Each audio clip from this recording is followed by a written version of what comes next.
ظلمنا أنفسنا وإن لم تغفر لنا وترحمنا لنكونن من الخاسرين إن الله وملائكته يصلون على النبي يا أيها الذين آمنوا صلوا عليه وسلموا تسليما اللهم صل على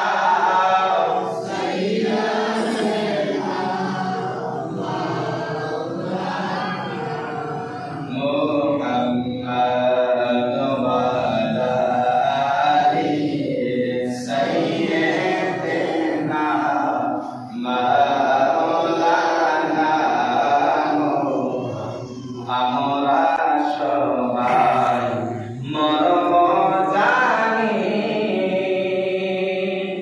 আল্লাহর লাকুসো তুম জাগাই যেটাই মরণ সেটাই যেন আমার দয়াল নবীর দিদার পায় আল্লাহুম্মা সাল্লি আলা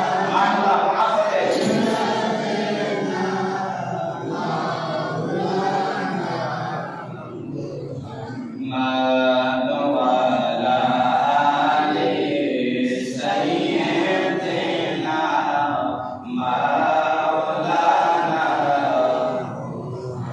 محمد لا إله إلا الله لا إله إلا محمد لا إله لا إله إلا الله لا إله إلا الله لا إله إلا الله لا إله إلا الله لا إله إلا محمد لا إله إلا الله لا إله إلا দুই নয়নে তোমায় দেখিতে পারে নবী দুই নয়নে দেখিতে পারে নবী দূর হইত মনে জানা লা ইলাহা ইল্লাল্লাহ লা ইলাহা ইল্লা মুহাম্মদ লা ইলাহা ইল্লাল্লাহ লা ইলাহা ইল্লা ইল্লাল্লাহ মুহাম্মাদুর রাসূলুল্লাহ সাল্লাল্লাহু তাআলা আলাইহি ওয়াসাল্লাম এই পবিত্র রজব মাসের তৃতীয় জুমায়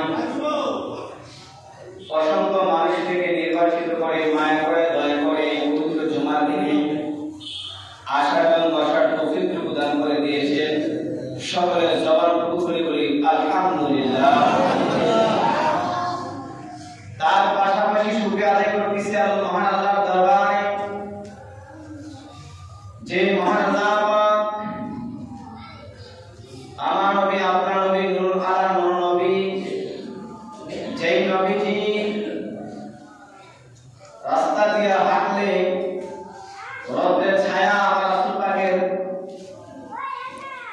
শরীর মুবারকে পড়তেন না যেই নবী কদম মুবারক তোলার সাথে সাথে সিদরাতুল মুনতাহা লা মাকামে আল্লাহ পাকের বাবা কাউসারী নিকটবর্তী হয়ে গেছেন যেই নবীজি আঙ্গুলের ইশারায় চন্দ্রকে দ্বিখণ্ডিত করে ফেলেছে যেই নবীজি হাত মুবারক তুলতে দেরি হয়েছে দুবার সূর্য উদিত হইতে দেরি হয় না সুবহানাল্লাহ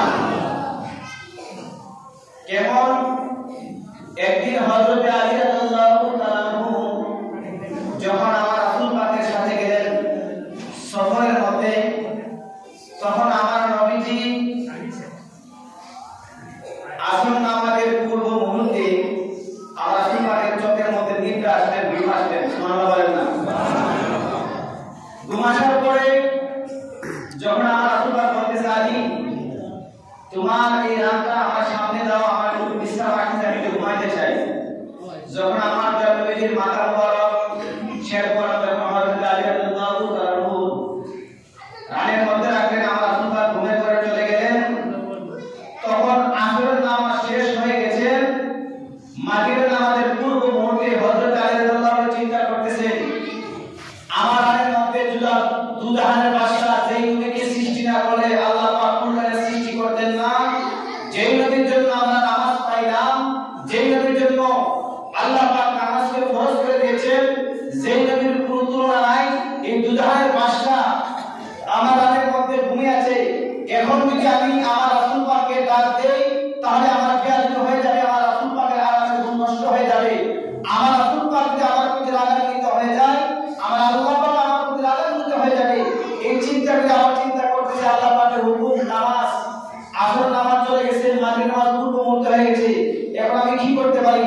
আল্লাহ পাকের হয়ে এবং রাসূল পাকের মহব্বতে হযরত আলী রাদিয়াল্লাহু তাআলা কান্না করে আরম্ভ করে দিয়েছেন। সুবহানাল্লাহ। হঠাৎ করে হযরত আলী রাদিয়াল্লাহু তাআলার মুখ চোখ থেকে পানি আমার রাসূল পাকের গাল মোবারকের মধ্যে পড়ে গেলেন। যাওয়ার পরে আমার রাসূল পাক যখন তাকায় বলতেছে, আলী তুমি কেন কান্নাকাটি করতেছো? হযরত আলী রাদিয়াল্লাহু তাআলা বলতেছে, ইয়া রাসূলুল্লাহ, ইয়া হাবিবাল্লাহ, আসর নামাজ চলে গেছে, মাগরিব নামাজের পূর্ব মুহূর্ত হয়ে গেছে, এখন তো আসর নামাজ আমার কাজা হয়ে যাবে, সামনে মাগরিব নামাজ এসে গেছে, কিন্তু আপনি আমার রানের মধ্যে ঘুমাইলেন। এখন যদি আমি রাতে আপনি কষ্ট পেতে পারেন, আপনাকে আমি কষ্ট দিতে পারি না, আল্লাহ পাকের হুকুম মানতে পারি না, এই জন্য আমি কষ্ট না দেওয়ার কারণে রাসূল পাক আল্লাহ পাকের হুকুম মানতে না পারার কারণে আমি কান্নাকাটি করতেছি। আমার রাসূল পাক বলতেছে, তুমি কি আসর নামাজ এখন পড়বা? সুবহানাল্লাহ না? হযরত আলী রাদিয়াল্লাহু তাআলা ডাক দেন, ইয়া রাসূলুল্লাহ, ইয়া হাবিবাল্লাহ, ও মানবীর নবী গো, আসর নামাজ আমার কাজা হয়ে গেছে, সূর্য ডুবে গেছে, এখন তো মাগরিবের পূর্ব মুহূর্ত হয়ে গেছে। এখন আমি যদি আসর নামাজ পড়তে যাই, এখন তো আসরের কোনো অর্থ নাই, নামাজ তো আমার কাজা হয়ে গেছে, আমি কিভাবে পড়ব? আমার নবী জানতে বলি, তোমাকে আমি তোমার কাছে জানতে চাই, তুমি কি আসর নামাজ পড়তে চাও কিনা? শেরে আলী ডাক দেন, ইয়া রাসূলুল্লাহ, ইয়া হাবিবাল্লাহ, এখন তো তো সূর্য উদিত হবে না। আমার নবী ডাক দেন, আলী রে, যে আলী আমাকে মহব্বত করার কারণে আমাকে কষ্ট দিতে চাই না, এইটাকে আল্লাহ পাকের হুকুম অমান্য করতে চাই না। তুমি যখন আসর নামাজ পড়তে চাও, আমার রাসূল পাক যখন হাত মোবারক তুলে বলতেছো, তুমি তো সূর্য, তোমাকে আমি হুকুম দিলাম, এই মুহূর্তে তুমি আবার উদিত হয়ে যাও, আমার আলী এখন আসর নামাজ আদায় করবে। এই কথা বলতে দিয়ে হচ্ছে হাদিস শরীফের মধ্যে এসেছে, সূর্য আমার রাসূল পাকের হাত মোবারক তুলতে দেরি হয়েছে, আবার উদিত হইতে দেরি হয় নাই। জোরে জোরে বলুন সুবহানাল্লাহ। আমার রাসূল পাকের এই ক্ষমতা আসেনি? আছে। দিয়েছেন কে? আল্লাহ। এই ইমানটুকু আমাদের আসেনি? আছে। এই ইমানটুকু যদি না থাকে, আপনার ইমানই থাকবে না। যে কথা বলতেছিলাম বাবা, এই নবীকে আমার আল্লাহ পাক জান্নাতি বাহল পরিবহনের মাধ্যমে জান্নাতি পোশাক পরিধান করায়া আল্লাহর বাড়িতে খাওয়া খাওয়া একদম নিকট করতে নিয়েছে, প্রেমের আলাপ করার জন্য 90,000 টাকা আমার রাসূল পাকের সাথে প্রেমের আলাপ করেছি। কারণ 30,000 আমরা কোরআনের মধ্যে প্রকাশে পাই, 30,000 হয় যাই তো করে, আবার 30,000 যখন আমরা পুরো মুর্শিদের কাছে যাই, তখন 30,000 প্রকাশ আমরা পাই। সেদিকে আমি যাব না, যেহেতু রমজানের মাস, আমি আপনাদের সম্মুখে কিছু আলোচনা করব, সেই মতে এবং সেই পথে চলার তৌফিক দান করুন সকলে, আমিন আমিন। আর একটু বলুন আমিন আমিন। সেই নবীর এই রমজানের মাস আমাদের সামনে মনে হয় বৃহস্পতিবার দিন তো রাত মনে সবে বেরাস। আজকে যেহেতু সবে বরাদের তৃতীয় জুমায়, আমি কিন্তু গত জুমা আলোচনা করেছিলাম, আপনাদের খেয়াল আছে কি বলতে গেছিলাম? কি আলোচনা শুনছি আমি গত জুমায়? আমি কোথায় মতো আলোচনা রেখে শেষ করেছিলাম, খেয়াল আছে আপনাদের? আহা, কি বলতে মানে মসজিদে আসা পর্যন্ত সবকিছু ঠিক, মসজিদে বাইরে গেলে কই এটা আল্লাহ আমার সবে হ্যাঁ এই জায়গা মধ্যে গেছে। মুসা আলাইহিস সালাম, আমি বলেছিলাম যে মুসা আলাইহিস সালাম যখন দেখতেছে আমার রাসূল পাককে সকল পয়গম্বররা সুস্বাগতম জানাইতেছে, লাব্বাইক ইয়া রাসূলুল্লাহ বলতেছে, সুস্বাগতম জানাইতেছে, ফুলের মালা দিতেছে, বরকত জানাইতেছে, তখন মুসা আলাইহিস সালাম মনের মধ্যে ঈর্ষা মানে আনন্দের ঈর্ষা, আবার আনন্দের ঈর্ষা ভাবতেছে যেই পয়গম্বর সবার শেষে আইসা তাকে আল্লাহ পাক জান্নাতি পরিধান, জান্নাতি বাহনের মাধ্যমে, জান্নাতি পোশাক পরিধানের মাধ্যমে জিবরাইলকে খাবার বানায় আল্লাহর বাড়িতে দেওয়ার জন্য এই মুহাম্মদকে নিয়ে এসেছে।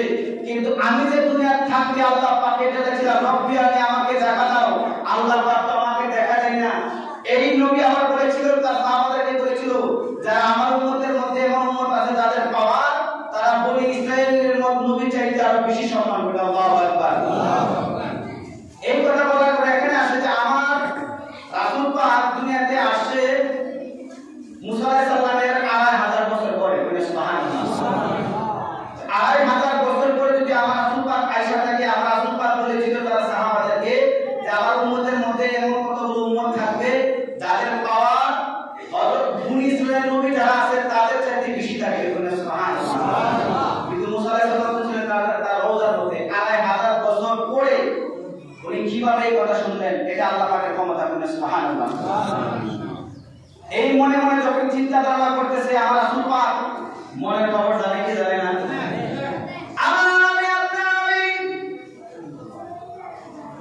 রুহানি ভাবে ইমাম কাসসারি রাহমাতুল্লাহ আলাইহি মুসা আলাইহিস সালামের সামনে হাজির করলেন, বলতেছে আল্লাহর পয়গম্বর আপনি বলেছিলেন, আমি আমার উম্মতকে বলেছিলাম, আমার সাহাবাদেরকে বলেছিলাম যে আমার এমন উম্মত আছে যাদের পাওয়ার বনি ইসরাইলের চাইতে বেশি। আপনার মনের মধ্যে ঈর্ষা জাগলো। হ্যাঁ আল্লাহর পয়গম্বর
মসজিদের মুতাওয়াল্লির সম্মান আমার আল্লাহ পাক হযরত ইব্রাহিম সাল্লামকে দিয়েছেন। জোরে জোরে বলুন সুবহানাল্লাহ। কারণ কি কারণ হলো ইব্রাহিম সাল্লাম খানা কামানি তৈরি করেছিলেন, সেই জন্য বাইতুল মামুরের মুতাওয়াল্লি তাকে দায়িত্ব সম্মান দিয়ে আল্লাহ পাক বসে রয়েছে। এখন দুনিয়ার মধ্যে যত বড় মানুষ মসজিদের মুতাওয়াল্লি আছে বাবারা, যদি তারা সঠিকভাবে মসজিদের কাজ করতে পারে, সঠিকভাবে রাস্তার মধ্যে চলতে পারে, আমার আল্লাহ পাক হযরত ইব্রাহিম সাল্লামের সাথে তাদেরকে জান্নাতের মধ্যে প্রবেশ করবে। জোরে জোরে বলুন সুবহানাল্লাহ। মুতাওয়াল্লির যে কর্মগুলো কাজগুলো আছে এটা সাধারণ কোনো কর্ম নয়। ইব্রাহিম সাল্লামকে বাইতুল মামুর যেটা জান্নাতি মসজিদ, সেই মসজিদ মুতাওয়াল্লি দিয়েছে। আর দুনিয়ার মধ্যে যারা আছে মুতাওয়াল্লির দায়িত্ব যারা আছে তাদের ইব্রাহিম সাল্লামের সাথে জান্নাতে দিবে যদি সেই মতে সে চলতে পারে। তো আমি কথা বলছি ভাই, কি সমস্যা? হ্যাঁ, লা ইলাহা ইল্লাল্লাহ, লা ইলাহা ইল্লাল্লাহ, লা ইলাহা ইল্লাল্লাহ, মুহাম্মাদুর রাসূলুল্লাহ সাল্লাল্লাহু আলাইহি ওয়াসাল্লাম। বন্ধুরা বাবারা, আমি যে আলোচনা আপনাদের সামনে করতেছি স্টেপ বাই স্টেপ, একটার পর একটা আমি বলতেছি, আপনারা মনোযোগ দিয়ে শুনবেন। যখন ইব্রাহিম সাল্লামের কাছ থেকে সাক্ষাৎ করার পরে আমার নবীজি যখন রওনা হয়ে গেলেন বাইতুল মামুর মসজিদে, যখন রওনা হয়ে গেলেন, যখন আসমানে ভ্রমণের জন্য আমার রাসূল পাক রওনা হয়ে গেলেন, যাওয়ার পরে বিভিন্ন জায়গার মধ্যে আমার রাসূল পাক সচক্ষে দেখে অনেক মানুষকে জাহান্নামের মধ্যে শাস্তিতে অনুভব করাইতেছে, শাস্তি দিতেছে। আমার রাসূল পাক তাকায় দেখতেছে অনেক মানুষ মিসালি সুরতে তাদেরকে শাস্তি দিতেছে। আমার রাসূল পাক জিবরাইল সাল্লামকে প্রশ্ন করলেন, ও জিবরাইল, তাদেরকে কেন শাস্তি দিতে, ব্যাপারটা কি? হযরত জিবরাইল সাল্লাম বলতেছে, ইয়া রাসূলুল্লাহ, আল্লাহ দুনিয়ার মধ্যে যারা সুদ খাইবে, যারা ঘুষ খাইবে, যারা অত্যাচার করবে, যারা নামাজ বর্জন করবে, এবং যারা বর্জন করবে, প্রতিবেশীর উপর যারা জুলুম করবে, এবং যে মহিলারা স্বামী অপরতা চলবে, বেপরদা চলবে, এইসব মহিলাদেরকে, এসব মানুষদেরকে আল্লাহ পাক এইভাবে শাস্তি দিবে। এটা একটা নমুনা আপনাদেরকে দেখানো হলো। জোরে জোরে বলুন সুবহানাল্লাহ।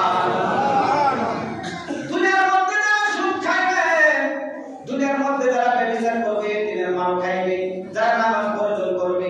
এখন আমাদের সমাজের মধ্যে নামাজ বর্জনকারী আছে কি আছে না? আছে। আমি জানি দেওঘরের মধ্যে যে মানুষগুলো আছে, 3 ওয়ার্ডের মধ্যে, এই ওয়ার্ডের মধ্যে যতগুলো মানুষ আছে প্রত্যেকটা মানুষ কিন্তু মুসলমান, হিন্দু মানুষ নাই। প্রত্যেকটা মানুষ যদি আসে ইনশাআল্লাহ আমি মনে করি এই মসজিদে আমাদের হবে না। কিন্তু আমরা আসতেছি এখানে, আল্লাহ রাসূল বলতেছে, ইব্রাহিম সাল্লাল্লাহু বলতেছে, যারা দুনিয়ার মধ্যে থাকতে নামাজ বর্জন করেছে, এতিমের মাল ভক্ষণ করেছে, সুদ খাইছে, ঘুষ খাইছে, তাদেরকে এই শাস্তি দেওয়া হবে। এই নমুনাটা আপনাকে দেখানো হলো। সুবহানাল্লাহ।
এখান থেকে নিয়ে আমি আপনার কাছে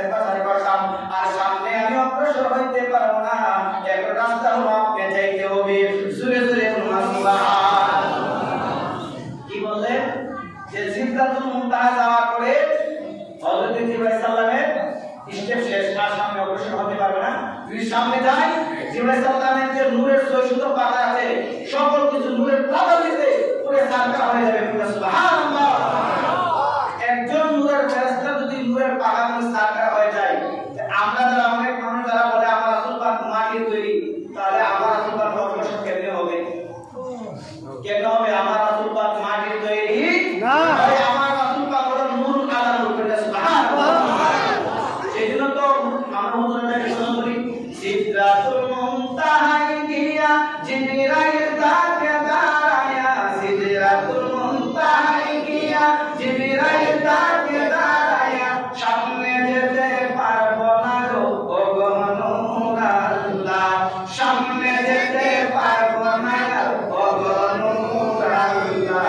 সেই খুশিতে পড়া সবাই দুরূদ সাল্লাল্লাহ, সেই খুশিতে পড়া সবাই দুরূদ সাল্লাল্লাহ।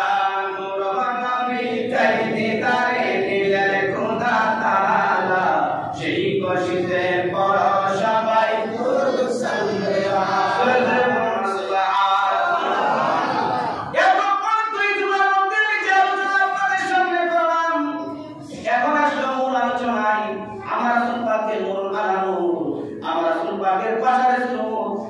আপনার বাইতুল আকসা পর্যন্ত শেষ।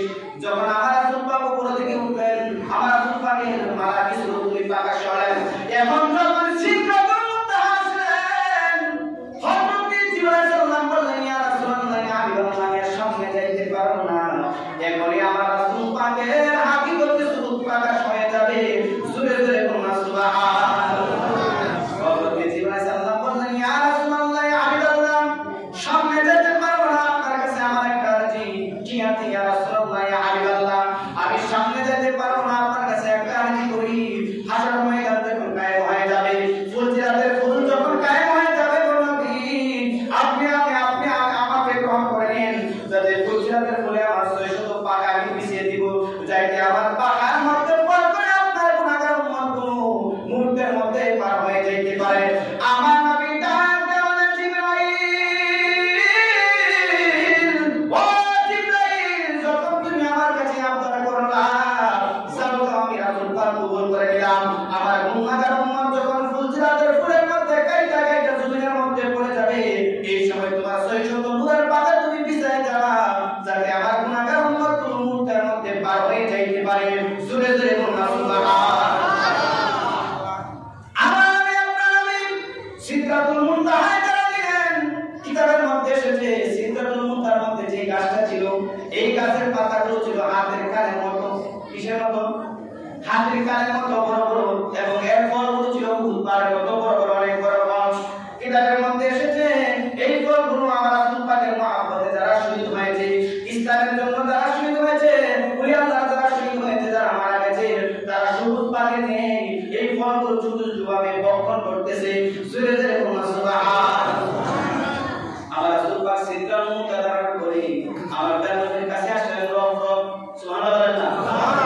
কদম ছিল বুরাক, বুরাক যাওয়ার পরে হযরত জিবরাইল সাল্লাম যখন মুনতাহা আসলেন, এখন তো জিবরাইল সাল্লাম সামনে অগ্রসর হতে পারে না, তখন তো আসলেন রব রব সুবহানাল্লাহ। এখন তো একটা আফ্রিকা আছে যেটা আলা হযরত দেখেছেন, যে রবটা অন্য কই ছিল না, এই রবটা ছিল গাউসে পাক আব্দুল কাদের জিলানী। সুবহানাল্লাহ। এই ক্ষমতা দিয়ে আমরা আল্লাহ পাক গাউসে পাক আব্দুল কাদের জিলানীকে দিয়ে আমাদের কোনো সমস্যা আছে?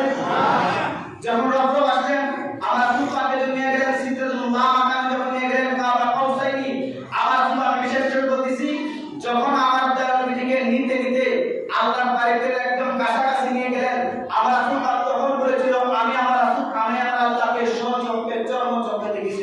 সুবহানাল্লাহ। এখন বলুন হাদিস, আজ আমি আপনাদেরকে বলতেছি। বিসমিল্লাহির রাহমানির রাহিম। ওয়া রাসূলুল্লাহ সাল্লাল্লাহু আলাইহি